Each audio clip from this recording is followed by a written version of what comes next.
হায়, আমরা কি আপনাদেরকে বাঁচাইতে চাই না মারতে চাই? হ্যাঁ, তাহলে হুজুরদের উপরে আঙ্গুল উঠান কেন? আমরা তো বাঁচাইতে চাই, আমরা তো মঙ্গল চাই, অমঙ্গল চাই না।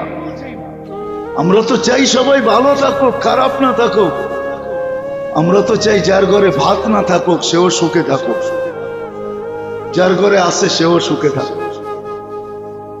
দুনিয়া তো এটা চায়, যার ঘরে নাই ও দুঃখী, যার ঘরে আছে ও দুঃখী। কেমন দুঃখী? নিজের পিস্তল নিজে মাথায় রেখা বুঝাইতেছে আমি কেমন দুঃখী।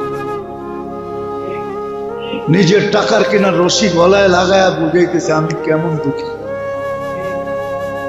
আমি হ্যাপি না দুঃখী দেখাইতেছে দুনিয়া। তো যেটা বুঝাইতেছিলাম, আল্লাহ অস্তিত্ব দেন, আবার সাজানো সুরক্ষিত করেন, আবার লালন পালনও করেন, ফ্রি করেন, ফ্রি ফ্রি, এক টাকা নেন না। আবার দিক নির্দেশনাও দেন, তুমি কখন কিভাবে চলবে। আবার প্রত্যেকটার পিছনে একটা বিনিময়ও দেন, লম্বা লম্বা বিনিময়। নাহলে আপনার বিবেক দিয়ে আপনি বলেন, যদি আপনার কাছে সুষ্ঠু বিবেক থাকে, সহি বিবেক থাকে, সঠিক বিবেক থাকে, বুদ্ধি থাকে, বিদ্যা থাকে সঠিক, তাহলে আপনি বলেন নাফাকাতুকা আলা নাফসিকা সাদাকা, আমি খাইলাম আমার টাকা খরচ করে, আল্লাহ আমাকে সদকার সওয়াব দিলেন। বলেন, আপনি থিওরি দিয়ে বুঝান, আমার যুক্তি দিয়া বুঝান, তর্ক দিয়া বুঝান, এটা কোনোদিন সম্ভব? এটা কোন যুক্তিতে আসে যে আমি খাইলাম, আমি পড়লাম, আমাকে সদকার সওয়াব দিবে? নাফাকাতুকা আলা ইয়ালিকা সাদাকা, পরিবার পরিজনের জন্য খরচ করলাম, সদকার সওয়াব লেখা হয়েছে। যুক্তি দিয়ে বুঝান, যুক্তি দিয়ে বুঝান। আল্লাহ বড় বড় পুরস্কার রাখছে, ওই কাহিনী সত্য। সব অন্ধ মিলে হাতি দেখতে গেছে, ঠিক না? একজন আরেকজন রে কইতেছে চল তোরে হাতি দেখায় নিয়ে আস। আসার পরে বলতেছে হাতি কিরকম দেখছিস? তো যে পাও দেখছে হে কইছে পিলারের মতো, আর যে শরীর দেখছে ও কয় কালিনের মতো, আর যে কান দেখছে ও কয় একটা কুলার মতো, ঠিক না? এক একজনে যে যেটা দেখছে ওইটাই। আজকে উচিত ছিল আমাদেরকে সারা দুনিয়া আমাদের চোখে দেখা উচিত ছিল, কিন্তু আমরা আমাদের দৃষ্টি হারানোর কারণে এখন সারা দুনিয়ার চোখে দেখতেছি। কি বুঝাইতেছি আল্লাহ জানে, বুঝতেছেন কিনা? আমরাও গায়ের চোখ দিয়ে দেখতেছি। আজকে আল্লাহর শিক্ষার দিকে কেউ যেতে রাজি না, ভাবতেই রাজি না, যেতে রাজি করতে কেউ হবে। এই জন্য মুসিবত ব্যক্তিগত হোক, নিজের ছোট সংসারগত হোক, আর পরিবারগত হোক, বা সামাজিক হোক, বা যেমন মুসিবতই হোক, মুসলমানের উচিত প্রথম ভাবা। আর সত্য এটাই, কিতাবে এটাই লেখা আছে যে একটা কাঁটাও যদি বিঁধে তো তুমি প্রথম ভাবো আমার কি গুনাহ হলো, নাহলে কাঁটাটা পায়ে বিঁধলো তো বিঁধলো কেন? গুনাহ ভাবা উচিত যে গুনাহ কি হলো, কি গুনার কারণে হলো। যদি কোনো গুনার কারণে হয়ে থাকে তাহলে ওটাকে ছাড়া উচিত। মনে রাখেন কিন্তু কোন গুনার কারণে হলো এটা ভাবা উচিত, কোন গুনার কারণে হলো। হ্যাঁ, হইতে পারে গুনাহ খুঁজে পাওয়া যাবে না, কিন্তু ভাবা উচিত কোন গুনার কারণে হলো। কোন গুনাহ করলাম? আমি বাড়ি কেন খাইলাম?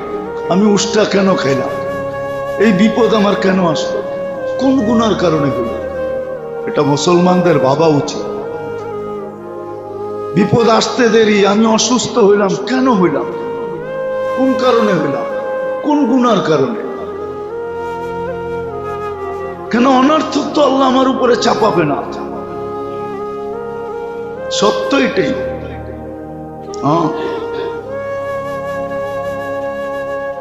হইতে পারে কোন কারণ থাকবে, যেরকম হাদিসে আছে মুসিবত সকালে উঠে জিজ্ঞাসা করে আল্লাহকে ইলাহিনা তাওয়াজ্জা, আমি কই যাব? আল্লাহ বলে ইলা আউলিয়াই, আমার বন্ধুদের কাছে যাব। তো মুসিবত নিজেই বলে আলা ইলা আদাই, আপনার দুশ্মনদের কাছে যাব না? আল্লাহ বলে না। মুসিবত আবার জিজ্ঞেস করবে কেন? আল্লাহ জবাব দিবে ইন্নী উরিদু আন উআদ্দিবাহু, আমি ওদেরকে আসল সাজা, আসল শাস্তির মজা চাকাইতে চাইতেছি, মজা ভোগ করাইতে চাইতেছি। আসল শাস্তি কোথায়? এই জন্য ওদের কাছে যাবি না। তো মুসিবত জিজ্ঞেস করবে আপনার বন্ধুদের কাছে কেন যাব? তো আল্লাহ বলে দুই কারণ, ইন্নী উরিদু, আমি চাই, আন উকাফিরা সাইয়্যাতিহিম, এদের গুনাহ মাফ করে দিতে চাই, যে গুনাহ না থাকো। আর যদি গুনাহ না থাকে, উরিদু আন আরফা দারাজাতাহুম, এদেরকে প্রমোশন দিতে চাই। প্রত্যেক সংস্থারই কিন্তু প্রমোশনের আগে একটা ট্রেনিং থাকে বা একটা পরীক্ষা থাকে, হ্যাঁ, অথবা পরীক্ষা যদিও নাও থাকে তো একটা পরিলক্ষণ থাকে, অবজার্ভ থাকে, দেখতে থাকে যে এই লোকটা কর্মে কেমন, এটা দেখতে থাকে, ঠিক না? দেখতে থাকে না? দেখতে থাইকা যখন দেখে যে না লোকটা মনোপুত, এরে পারমিশন দেওয়া যায়, তখন ট্যাঙ্গায়ও দিয়া দেয়। ট্যাঙ্গায় বোঝেন? মনে হয় বুঝাইতে পারলাম না। টপকায়া দিয়া দেয়, টপকা, ইংরাজি তো ভালো বোঝেন, টপকায়া দিয়া দেয়, ঠিক না? এটা দুনিয়ার সিস্টেম, আল্লাহরও সিস্টেম এরকম। আল্লাহ বলে আমি এদের মর্তবা বলন করতে চাই। এই জন্য মুসিবত আসলে করণীয় কি, চাই ব্যক্তিগত হোক। প্রথম বাবা উচিত, গুনাহ হইল কি হইল না, যদি গুনাহ না হয়ে থাকে তাহলে বাবার দ্বারা দিলের ভিতরে একটা প্রশান্তি আসবে, আল্লাহ মনে হয় আমাকে উপরে উঠাইতে চায়। কবিও বলছে বাদে মুখালিফ সে ঘবরানা নেহি আওকাফ। উর্দু বোঝেন তো? সবাই তো বোঝে না, ঠিক না? আবার উর্দু বয়ও বলি না, আবার না কি কয়া দেয় কেউ, ঠিক না? কিন্তু উর্দু কিন্তু ইন্ডিয়ার জবান আসলে, যদিও লাগায়া দেয় কারো মাথায়। তো কবি বলতেছে বাদে মুখালিফ সে ঘবরানা নেহি আওকাফ, वो आता है तुझे ऊपर चराने के लिए। হ্যাঁ, আমরা ছোটবেলা দেখতাম তুফান যখন চলতো না, ওই মুখী যখন পাখি যাইতে থাকতো তো অটোমেটিকলি ওই উপরে উঠতে থাকতো। তো উপরে নেওয়ার জন্যই আসে মুসলমানকে, হয়তোবা গুনাহ মাফ অথবা তার দরজা বলন্দ, আর গুনাহ মাফও দরজা বলন্দ হওয়া, ঠিক না? এই জন্য মুসিবত আসে। আর এটাই বুঝাইতেছে হাদিস, মুসিবত প্রতিদিন। আর আরেকটা এটাও আছে দিলে সান্ত্বনার জন্য। অনেক সময় আমরা আপসেট হয়ে যাই, আশা ভরসা হারায় ফেলি, ঠিক না? যে এত দোয়া করি কবুল কেন হয় না, এত দোয়া করি। এটাও হাদিসে সলিউশন আছে। যখন আল্লাহ ওয়ালারা, আল্লাহ নেক বান্দারা চাইতে থাকে, তো আল্লাহ জিবরিলকে ডাইকা বলে ইমসি খাজাতাহু, প্রয়োজন মিটাইস না। কেননা জিবরিল আলাইহিস সালামের এখন দায়িত্ব হলো প্রয়োজন মিটায়া দেওয়া, মেটায়ও না।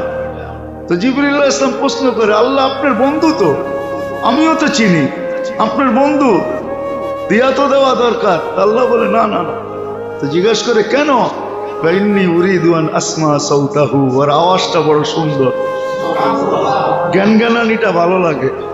জ্ঞানজ্ঞানানিটা, অনেক মানুষ আছে, মামু আছে, মামা আছে, চাচা আছে, খালু আছে, অনেক মানুষ আছে বাচ্চারে খেপাইতে ভালোবাসে। কি? বাচ্চারে কাদাইতে ভালোবাসে, খেপাইতে। অনেক সময় বাচ্চা কানলে ভাল লাগে, তো আল্লাহ বলে ওর আওয়াজ ভাল লাগে, দিস না। আর যখন দুশ্মন চায় তো জিবরিল আলাইহিস সালাম ডাইকা বলে তাড়াতাড়ি দিয়া দে। তো জিবরিল আলাইহিস সালাম বলে আল্লাহ আদুওয়াক, আপনার দুশ্মন।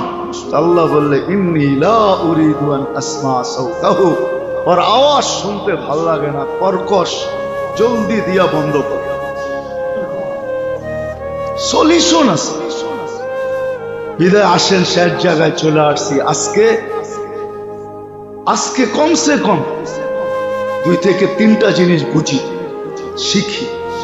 2 থেকে 3টা জিনিস, যে মুসিবত আসলে প্রথমে ভাবি যে আমার কোন গুনার কারণে আসে। এটা ভাবা উচিত, চিন্তা করা উচিত, চিন্তা করা উচিত। দ্বিতীয় কাজ হইল যে গুনার কারণে যদি আইসা থাকে তো ওই গুনাহকে পরিপূর্ণভাবে ছাড়া উচিত। আজকে মুসলমান গুনাহ ছাড়তেছে না, গুনাহ করা অবস্থায় দোয়া করতেছে। আমরা আল্লাহর কাছে যে দোয়া করি, গুনাহ ছেড়া করতেছি না, গুনার থেকে গুনাহ ছেড়া করতেছি, গুনাহ করতেছি আর দোয়া করতেছি। অবস্থা আমাদের এরকমই, গুনাহ করতেছি আর দোয়া করতেছি। গুনাহ ছাড়া উচিত। কোন গুনার কারণে হলো এটা ভাবা উচিত। আর গুনার কারণে যদি হয়ে থাকে তো ওই গুনাহ, দ্বিতীয় হলো ওই গুনাহ ছাড়া উচিত। মুসলমান আজকে গুনাহ ছাড়তেছে, গুনাহ করতেছে আর দোয়া করতেছে আর অভিযোগ করতেছে, এত চাই তারপর আল্লাহ দেয় না। এই অভিযোগ তো করতেছি, গুনাহ ছাড়া উচিত। আর তৃতীয়, ইস্তেগফার করা উচিত, সারাদিন মাপ চাওয়া উচিত আল্লাহর কাছে, মাপ চাওয়া উচিত। এটা হলো তৃতীয়। পুরা মুসলিম উম্মার এখন মাপ চাওয়ার উচিত, আল্লাহর কাছে মাপ চাওয়া। আল্লাহ আপনি মাফ করে দেন, আমরা গুনাহ করছি। আর আল্লাহ ইঙ্গিত দিয়েছেন, ফাইন তাবু ফানা হাবিবু, তোমরা তওবা করতে দেরি, আমি বন্ধু হতে দেরি হবে। আর আল্লাহ যখন বন্ধু হয়ে যাবে, আল্লাহর এটাও ঘোষণা আছে, মান আদা আলী ওয়ালিয়ান আদানতুহু বিল হক, তখন আর আমি তোমাদেরকে লড়তে দিব না, আমি ময়দানে চলে আসবো, আমি ময়দানে চলে আসবো। কেন আবাবিল পাখি বিলুপ্ত হয়ে যায় না, এখনো দুনিয়াতে রাখা আছে। মশা বিলুপ্ত হয়ে যায় না, এখনো দুনিয়ায় রাখা আছে। অতীত জাতিদেরকে আল্লাহ যেইভাবে শাস্তি দিয়েছেন, ওই সব ডিফারেন্স এখনো রাখা আছে না, রাখা নাই? হ্যাঁ, ওগুলা ক্যান্টনমেন্টে আছে, আল্লাহর ভান্ডারে রাখা আছে, আল্লাহর ব্রাকে রাখা আছে। কিন্তু ওগুলোকে কাজে কখন লাগবে? যখন আমরা তওবা করব, আল্লাহর কাছে তওবা করব। এই জন্য তওবা হওয়া উচিত, সম্মিলিতভাবে তওবা হওয়া উচিত। সারা দুনিয়ার মুসলমান এক বাক্যে, এক ডাকে, এটা ডাক হওয়া উচিত, এলান হওয়া উচিত, সবাই আল্লাহর কাছে তওবা করে। দেখো, বন্ধুতে রূপান্তরিত হয়ে যাবে, আল্লাহ লড়তে আসবে, আমাদেরকে লড়াবে না, আমাদের হাত কালো করবে না। আল্লাহর কাছে ডিফেন্স রয়ে গেছে। হ্যাঁ, আবাবিল রয়ে গেছে, বেশি দূরে না। যারা হজে গেছে ওরা আবাবিল দেখছে রাত্রের বেলা, হেরেমের উপর দিয়ে দেখবেন ছোট ছোট পাখি উঠতে থাকে, বাইতুল্লাহর চতুর্দিকে চক্কর কাটতে থাকে। আবাবিল যেন হাজিদেরকে বলতে থাকে, আমি এখনো প্রস্তুত আছি, কিন্তু তোমরা ঠিক হইতে হবে, তোমরা ঠিক হইলে আমার পাঞ্জা এখনো রাখা আছে। আর আমার জন্য যে ইউরেনিয়াম ওটা কোথায় লুকানো আছে এটা আমার জানা আছে, জানা আছে। আজকে সম্মিলিতভাবে আমাদের তওবা উচিত, ইস্তেগফার উচিত, ইস্তেগফার, বেশি বেশি ইস্তেগফার। এটা হলো তৃতীয়। প্রথমটা হলো যে কেন মুসিবত আসলো, গুনাহ চিন্তা করা, কোন গুনার কারণে। আমরা চিনি দুনিয়া, কিছু তো ঘোরার অভিজ্ঞতা হয় মানুষের, কিছু তো ঘোরার অভিজ্ঞতা হয়, ঠিক না? না হয় না? হ্যাঁ, আমি তো দুনিয়া ঘুরে অভিজ্ঞতায় বলতেছি আপনাদের। আমরা তো দেখছি দুনিয়ার বহুত এয়ারপোর্টে দেখছি, যারা বেশি বন্ঠন বোঝেন, হ্যাঁ, সাইজা গুজা গেছে, ওদেরকে বেশিক্ষণ দাঁড়া করে রাখছে। আর আমরা আমাদের এই পুরা আসল বেশে গেছি, আসল বেশে এটার পৃষ্ঠা উল্টায় দেখতে হয় না, পুরাই তো দেখা যায় এটা কোন মার্কা, ঠিক না? এটারে দেখছে আর ছেড়ে দিছে, যা রব্বে কাবার কসম, আমি মসজিদে বসে বলতেছি, আমি নাম বলবো না, আমি চিনি, ঘন্টার পর ঘন্টা বসায় রাখছে, কেন ওরা বলছে এটা তো চেঞ্জ হয়ে আইছে, এটা তো এটা না, যেটা দেখা যায় এ তো চেঞ্জ হয়ে আইছে। হয়তো কোনো মতলব থাকতে পারে ওর, সব উর্দুতে বলে খাঙ্গালকে দেখ না, সব খুইলা খুইলা পাট পাট করে দেখছে কোথাও কিছু আছে কিনা। আর আমারে দেখবো তো দেখবো কি, এটা তো পুরাই দেখা যায় কি মার্কা, দাঁড়া করাইছে আর ছেড়া দিছে। যা দেখা গেছে আমার আধা বেলা ঘুম হয়ে গেছে, তারপরে যে পড়ছে, খবর নিছি আমি 6 ঘন্টা পরে পড়ছে, আমি 6 ঘন্টা ঘুমায় নিছি, আরামে ঘুমায় নিছি।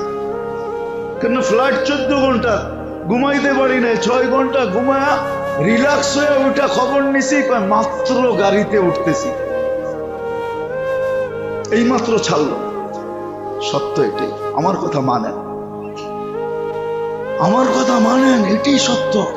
আমরা দুনিয়া ঘুরার অভিজ্ঞতা করেছি। আজকে আমরা ভাবি নবীর আদর্শ ছেড়া দিয়া তেল মারলেই আমাদের মেনে নিবে, ঠিক হয়ে যাবেন, এত সহজ না। দুনিয়া তো সহজ না, আল্লাহর সিস্টেম এত সহজ না। আর এটা আল্লাহই করেন, ইন্না কুলুবাল ইবাদ বাইনা ইসাবাইর রহমান ইউকাল্লিবু কাইফা শাআ। সমস্ত দিল আল্লাহর 2 আঙ্গুলের মধ্যখানে, যেমন খুশি তেমন ঘুরায় দেন। আসেন আজকে তওবা প্রথমে ভাবি, তারপরে গুনাহ ছাড়ি, তারপরে ইস্তেগফার করি, 3 নম্বর। আর 4র্থ নম্বর, আল্লাহর কাছে চোখের পানি ছড়ায়া, শেষ রাত্রে হইলে সবচেয়ে ভালো, যদি শেষ রাত্রে না পারেন 24 ঘন্টার ভিতরে যখনই পারেন আল্লাহর কাছে কাঁদেন। হতে পারে আল্লাহ হালাতকে চেঞ্জ করতে সময় নেয়, আল্লাহ চাইলে 1-2-তে করতে পারে। আরে আজকে তো মুসলমান মানে না, আরে কাফের মানতো আমাদের কথা, কাফের। হুজুর ইসলামের দাদা এটাই বলছিল। আবরাহা যখন বলছিল যে আমি তো বাইতুল্লাহ ভাঙতে আসছি, আর তুমি আসছো সর্দার হইয়া তোমার উট চাইতে। শোন বেটা, আমি উটের মালিক, এই জন্য উট চাইতে আসছি। ওয়ালিল বাইতি রব্বা, ওই ঘরের একজন মালিক আছে, সে রাখলে রাখবো, না রাখলে না রাখবো, আমার কি আসা যায়। ওয়ালিল বাইতি রব্বা, ওই ঘরের একজন মালিক আছে, সে তার ঘরকে রাখতে চাইলে রাখবো, তোমার মোকাবেলা করতে চাইলে করব। উটের মালিক আমি, এই জন্য উট চাইতে আসছি, আমার উট দে। তো আবরাহা উট দিয়া বলতেছে, আজীব পাবলিক তো, কিন্তু ওর মাথাই ধরে না যে কি বলছে। হ্যাঁ, কি বলছে ওর মাথাই ধরে না, আজীব পাবলিক তো, বলে উট দিয়া দিছে। সত্য এটাই, এক জমানায় কাফের মানতো, আজকে মুসলমান মানে না। আল্লাহ আমাদের সবাইকে আমল করার তৌফিক দান করেন। ওয়া মা আলাইনা ইল্লাল বালাগ।